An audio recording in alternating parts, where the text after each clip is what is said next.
The reason Australia looks more like our neighbouring communistic countries than the free land we sing about in our anthem is because the boundary lines have moved. Boundaries are parameters that say, this is where you finish and I start. We aren't discussing picket fence boundary lines for a property or Australia's international borders being under threat. No, we are talking about personal boundaries.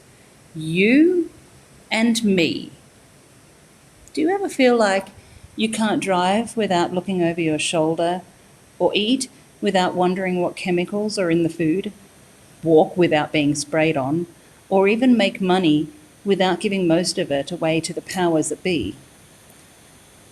If you feel this trapped feeling, it is likely because your personal boundaries are non-existent or fading away.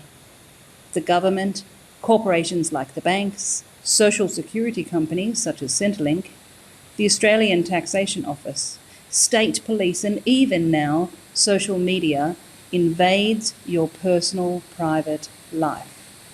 All because you haven't told them not to. You have not established clear lines on where they finish and you start. These are called boundaries. Did you know a study has been done on children playing on a vacant block of land? There were no fences. The kids had complete free rein on the land. But because there were no fences, the children only played in a small area in the very centre of the land. That was the first half of the study. In the second half of the experiment, they installed fences around the perimeter of the area.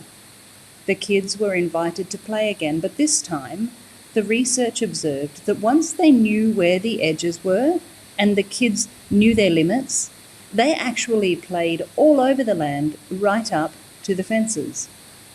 Because of the boundaries, the children of the experiment felt their freedom. You see, boundaries promote freedom. For most Australians, they don't feel free right now. And that's because their boundaries are blurry, fuzzy, and in most cases non-existent. Now, are you okay with someone else telling you what you can and can't say on social media to your friends? Are you okay with 47% of your income going out in various taxes? Are you all right with your local cafe telling you that they can't serve you because you haven't had a medical procedure?